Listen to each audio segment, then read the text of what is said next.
Understanding the law can be a trick one, but with Eric Mamazi on the case, you're about to understand every law you've ever wanted to understand. This is the Legal Talk. Welcome back from the short break. If you are tuned in, our last session we were talking about health and law, and this session we're going to look at technology and the law. How much has the recent development in technology affected the legal profession? How much can it get active within the practice of the law? I'm Mamazi Eric, I'm your host, and these are your guests. Mr. Rihiga Twinson from Kampala International University as the President Law Society. Mr. Kenneth Kiapi from Makerere Law Society as their president, and Mr. Woli Gerard Sandy as the Law Society President for Uganda Christian University Mukono. So the aspects we're going to look at in this session, we look at for the past few years up to date. How has technology been used in enforcing the law and the implementation of the law? Those are the small things to, because one thing I've realized in my few years into law school and the very few chances that I've had to work with a few practicing advocates is that the technology that we have right now has advanced to a level that it cannot be ignored by any sector of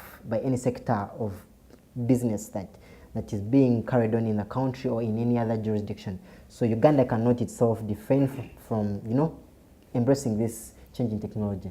So from your submissions, I would like to begin with Mr. Kenneth. What has been your experience? What is your knowledge about the implementation of the law and how technology has been used to advance that implementation? Thank you very much, Eric. The law and technology have a very interesting relationship, should I say. If you were to look at how it has come about, for example, in facets of the law like criminal law, technology has come to be quite instrumental. You look at cameras being used to prove crimes, you look at the forensics aspect of it. So the law has really been bolstered by technology, because technology makes it easier to prove and disprove so many claims. Very much. But I think in terms of technology, the biggest area we're looking at these days is the artificial intelligence. Because so many people are afraid that lawyers are going to be out of work, and not only the law, but so many areas are going to be disrupted. For example, Uber came and it has changed the way we look at taxis and transportation in general. Airbnb came and hotels are complaining. It has absolutely changed the model. When you go into a country now, you don't think of, well, let me check into a hotel. You think of, well, is there an Airbnb option available? So all these things come in and they fundamentally change is a part of life. So when they do come in, they will affect things. So it's really difficult to predict how technology will affect the law, because one thing about the law is that it's something that governs the relations between human beings. And the law is not something that's, we want to make it seem like it's something that's straight, black and white, but most times it's actually gray. Mostly in terms of interpretation and the way it's looked at. So, in my opinion, it remains to be seen how the artificial intelligence, most especially, will interact with the law. But in other facets, say, for example, now it's already being used in contracts, it can provide people with pretty accurate legal advice. But I don't think that, at least for the foreseeable future, it will really affect the profession that much. Thank you very much. Do you think the same, Mr. Woli Gerard? Yes, I do think. When we are to look at technology has come to stay and to affect every field that we touch on, every field that we practice on. And indeed, the fears have been that we want technology or artificial intelligence take over the work of the lawyers. Shall we need lawyers in the future? But without even looking at whether we shall need the lawyers or not, I think what we need to look at is how effective does technology, of what effective mode will technology become in the system. I want to believe that if we have better technology, we shall have proper ways in which, for example, evidence is acquired, how evidence is acquired, and then how do you keep the evidence? Because in most cases we have had instances whereby, for example, we have the police who are getting the evidence, them personally going to the crime scene and they get the evidence. in most cases we lose evidence, or they play in the evidence basically. We have these instances. So I believe if we have technology and it is managed well, it is going to really have an impact on how things are done in Uganda and in the whole in law, basically. I think just to supplement, I think the biggest problem with looking at technology is we sort of have an adverse look at it. We look at it like it's coming to take our jobs and we're all going to be unemployed. But I think we should change our approach to how we look at it. We should look at how it's actually going to help us be better lawyers, how it's going to help us provide better legal advice to our clients, and to also make better decisions, because at least in terms of, if they're able to tune the algorithms right, computers can actually make a 70% better legal opinion than a human being would, according to some studies. So if we change our approach and we look at it more of in a way that how are they going to help us further the profession and bring more justice to the people, which is what we should actually be, which is what the fundamental thing should be, then we should, we should really have no problem with it coming on board. They share their views, Mr. Thompson? For me, I partly agree with the Maryland colleagues. I think law and technology, it's a good thing when they work together. But then, why I disagree with the gentleman is, I would not say I support technology taking over or giving 70% to an human being. That's not what I said. Because this technology is also not perfect, 100%. You cannot rely on it. The human beings are less accurate. Yeah, they are also not perfect. But they're closer to perfection than we are. So me, I think we should just use technology as a tool to back up what we do as humans, and we should not ever let technology take over, because we really need to step in. A human being will always be a human being, and never shall he or she be compared to a computer. So denoting from your submissions, the three of you, what you're literally saying is that AI will never completely replace the role of an advocate in legal practice. I don't think so. No. So, not completely. Yeah, now what hints the mind is, like, in what aspects, what are the limitations that you think are brought on to AI, to artificial intelligence? In what scenarios do you think a human being would give better services rather than artificial intelligence? Because that is where the tricky part is. I believe that is where the controversy is. Artificial intelligence, I don't think it will ever have a space over human beings in terms of law, because there are very many things that are very confusing that this computer or this artificial intelligence won't manage, that a human can understand.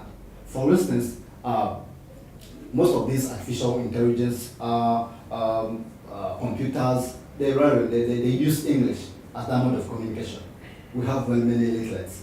That means if we allow artificial intelligence to take over, we are not catering for the... So you're looking at the practice area being Uganda, eh? Yes. Yeah, of course I have to look at Uganda, not anyone else, because I'm a Ugandan and I love Uganda. So what if they were to adjust the language from, because they can adjust the language. If they can adjust the machine codes into Nyankole or some other... It will speak a choice. Yes. Yeah, if it can speak actually or something else, it can try, but it cannot. I do not give it space to take over human intelligence. So for you, human intelligence will always be perfect. So you're saying it's medically and legally, human intelligence is maybe even where we want to, it's like we are trying to play a game that we might never win. The level at which technology is moving, you predict that there will be a time, not that it shall take over entirely, but these two work together. The human being, the lawyer, AI, and then technology. I think to get better results, these two shall work together. Yeah. But at no time can we ever say that technology should not have a hand in whatever is being done. So literally. I still don't think it can be We should just use it as a tool. Technology, human intelligence should use artificial intelligence as a tool to get better results. Because if both of them provide 50-50, then I think we shall have fun. No, I don't think it can be wholly 50-50. Okay, well, there's some area. I don't think a computer will be able to litigate as well as a human being would be able to, but then again, also litigation has its challenges. I don't think the world should move away from it. But I think he's looking at, I think his view of it is as it is now. And okay, the discussion I used to watch when I was younger called the judgements. So they predicted that in 2000 the world would have flying cars and what, but it's 2019 and no, I'm not seeing flying cars all around. That's So- recently invented one. No, but like, Area, We but- want to see some. they're moving there slowly. Yeah, So, of course, the march towards where people assume it's going to be. The reason why I don't see it for taking over in the near future is the march towards where people assume it's going to be. It's going to take time because even the computers that are being made now, all the artificial intelligence systems, they still have bugs. They're coded by humans. People do make mistakes. They make mistakes with algorithms. So many things could go wrong. Then there's also like the aspect of trust. You know, will people be able to trust? The reason why we have a legal system, a fiscal system, is because we put trust in those things. So how are you going to transfer the trust that you have in people, say in the judiciary, and put it in a machine? That people know, well, someone can just go and, you know, we'll watch those movies, someone just goes and tweaks, blue screens ran all over, and then the computer changes decision based on that. So I think the role should be more of complementary. But we shouldn't count it out completely. Yeah. We shouldn't count it out completely. So actually, you guys, I think I agree with your submissions, but there's one aspect that I still think AI will never address. The aspect of the fact that in all legal proceedings, whether you're interviewing a client, whether you cross-examine the witness, there's also that aspect of you will need to appeal to emotion. True. And I think we've all realized that there is no machine that can ever read emotions or show emotions. Okay. They're being trained to actually, and I think They at a can certain never- point. They can never read They emotions of a cannot human read being. Oh, no, by the way, Human being. no, not like, I think even, is it Siri? Siri can, you know, sometimes tell if you're upset. You're Yeah. trying to program it in that way to tell Based based on on your your reactions, habits. yes. Based on your reactions, whether you're upset, whether you're happy, and it asks you basing on that. So I don't think you can tell me that, that's where AI is going. They're trying to make it more human-like. So someday in the future, a computer will be able to sit here, to just be there on the monitor, then with the camera to look at you and say, Eric, what's wrong? You look depressed. Has your girlfriend dumped you? You know, at a certain point, it will be able to predict. And you know, if you base psychologically, there's certain factors, there's certain things we give off that you know, someone can be able to read. Because even you can look at someone. Reaction patterns. Exactly, Yeah. yes, you can look at someone and tell. So if at a certain point, I believe the computers will be trained to actually look at those and be able to determine the best course of action. But of course, you know, as humans, not like me, man, like if a computer came and asked me, like I have a legal problem, and it's interviewing me, and it's like, for example, your wife beat you yesterday, I don't think I'd easily open up to a computer, you know. There are also those areas, so yeah. I think it will take time for us to believe in the system of technology completely.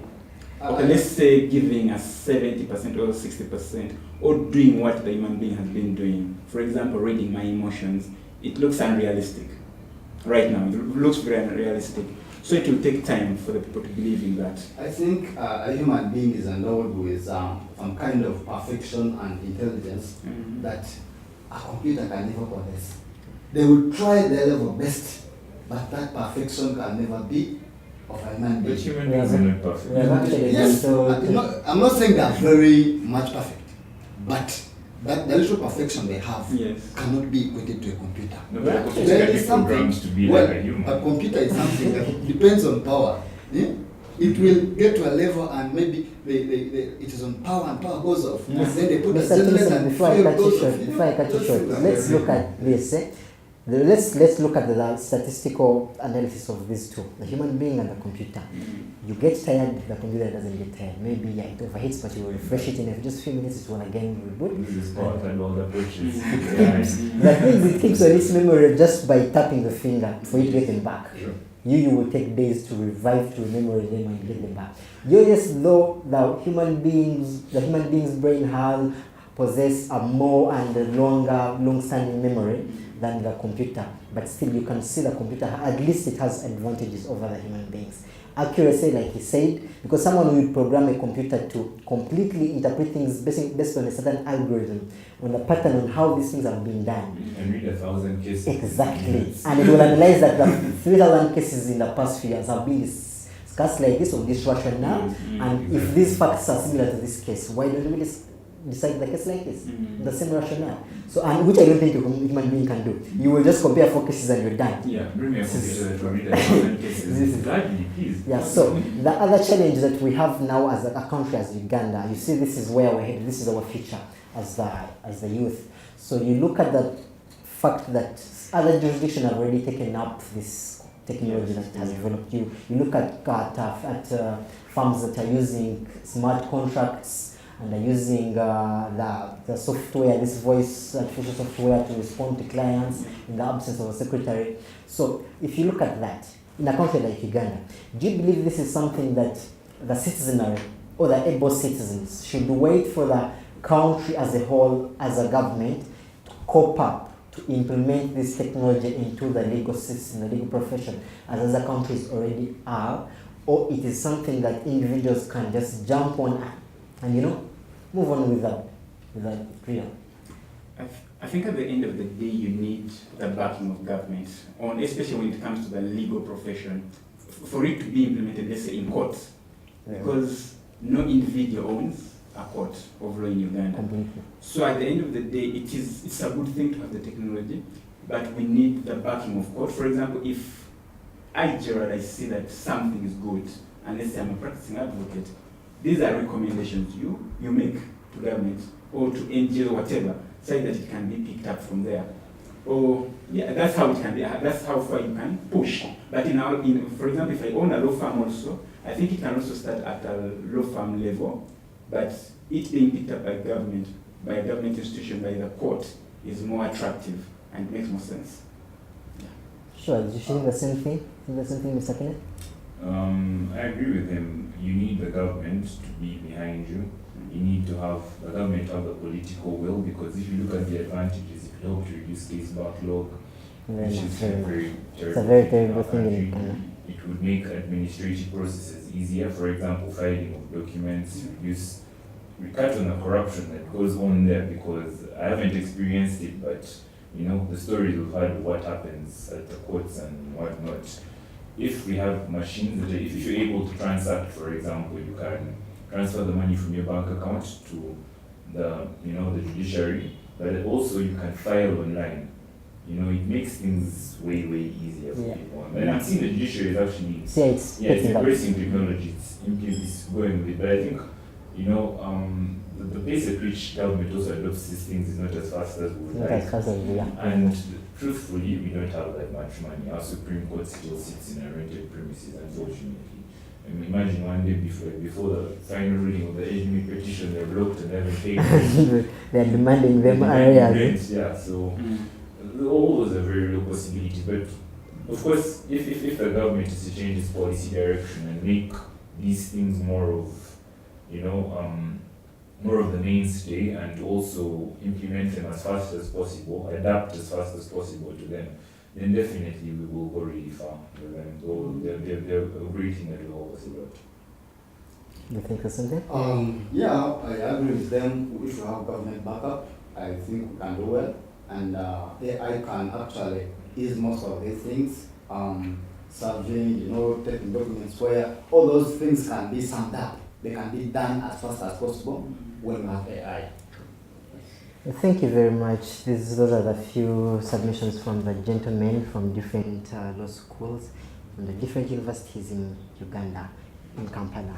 They're the best universities, I can assure you that. So in just a few words, I would like each one of you to, I believe all law schools always do hold law dinners at the end of each school year. So I believe each one of you has just a few things you would like to tell to your fellow law school students towards what they should expect in your law dinners and stuff. Just in a few words as we sum up this session. Let's begin with the UC University President. Thank you very much. I'm very happy to have been on this platform to share this platform with these very unique colleagues. What we learned from here is very unique. At the UC Law Society, we organize annual dinners at the end of our tenure of office. It serves as a handover party, but also a platform where the students come together to interact amongst themselves, but also to interact with the professionals, all lawyers who have already made it in the field. So our dinner this year is going to be on the 16th of March at Sheraton Hotel. The idea about it is we want students to come and have a good time, come and enjoy the It's the moment. integrity of the law school. What Yes. else? 4 years And- of hustling and Exactly. That's the theme of our dinner is a classical tale. Throughout the number of years we have been in law school, it's been a story to tell. very much. So literally, students are coming together to have a good time. Thank you very much. Mr. Twinson, can you follow? Thank you. I'm glad to be hosted on this show, Legal Talk, by you, Mr. Mamaz Eric. I appreciate the idea about this thing. From KU, I think we are also holding an annual lawyers dinner. It is on 23rd March. However, that date is subject to, yeah, we can either postpone it or bring it closer. We're still arranging. We want students to come together, interact socially, and embrace the times that they have been at law school. 4 years. It's not an easy job, because our dinner we usually bring together finalist students who are finishing university, law school, to enjoy the time they have spent at university, and then we allow other members of other years, first year, second year, to come in and see these people rejoice. They feel determined, and they get that zeal to work harder and make sure they also get to final year. Yes. Thank you very much. I believe if Makerere Law School hasn't come to terms with their law dinner on when they are going to hold it, apparently the school is still under strike, if I may say. I know it's even administrative, but I had told the president earlier, and he thinks it's about to, it's going to come to an end soon, and they will put their things in order, and you'll be getting to know when else. But let him talk to you about the situation about Makerere. Yeah, we really need to know about that. And how is the situation? What do you think is going to be in a few weeks' time? Because it's really been a month now, right? Yeah. Well, what we are facing is unfortunate, unprecedented, terrible.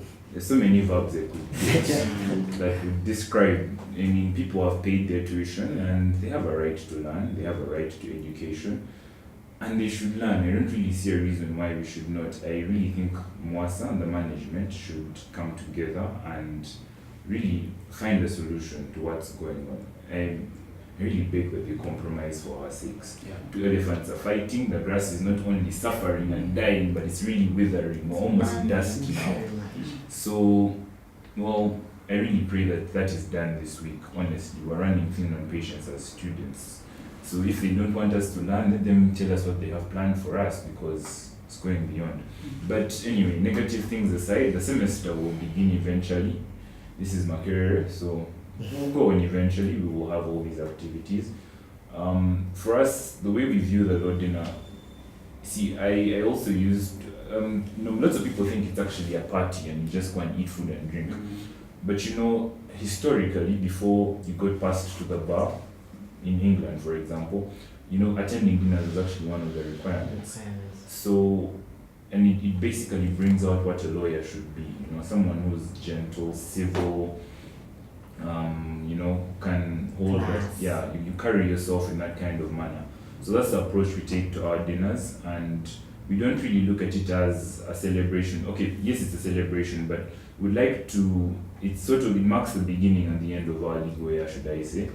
And as we sort of look back at what we have done the previous year, and we come together with our partners, with our alumni, with the law firms that have been able to support us, and we look back on what has happened, and we reflect on the previous year, and we try and see how we can make things better for the future. It also provides the other opportunities, networking, eating, interacting, but I think those are not the most important things for us. What we really try to look at is, celebrating the partnerships that we have had the previous year, looking at how far they have brought us, what we've been able to do, and evaluating a way forward. We always have alumni coming over. We have we sort of have a very, how do I put it, like sort of a commencement speech, mostly going towards the finalists, but everyone else. Last year it was given by the Chief Justice. We were honored to have had him as our chief guest, and he left us with very, very brilliant words. Most of the DPP was there and several alumni. So we're looking forward to having something better this year, and I'm certain with God's grace, all this strike business will end and we'll go through with it. Yeah, thank you very much, Mr. Kenneth. That is it for Makerere University. As we are coming to the end of our session, I would like to give you more information about the law dinners. We are working up to come up with an annual law dinner magazine that is supposed to feature all those law dinners. So please, if you're there and you're a law student at any of these universities, any university in Uganda, and you haven't thought of attending this year's law dinner, please rethink it, because it's going to be worth it. I can assure you about that. And another thing is that you see how these gentlemen are dressed? Please take into account to visit the Creative Hub UG in Tinda at Frobel, first floor. And if you're a law student, you're in your first year, second year, third year, and fourth year, you're there not sure of what you want to do in your, even before practice or while still at law school, please endeavor to attend the 27th February Coffee with Alice. That will be, our guest speaker will be Justice Yasin Nyanzi of the High Court. I can assure you he has very commendable words to deliver. You should attend in person and be able. The venue is Protea Hotel. Thank you very much, and make sure to subscribe so that we give you all the legal reviews of legal judgments and case law documentaries and everything else that happens within the legal world. Thank you very much. See you around next time.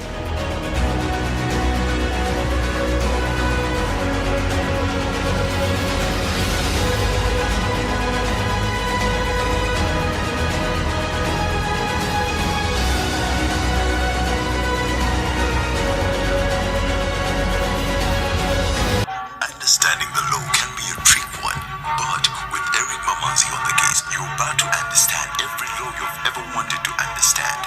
This is the Legal Talk.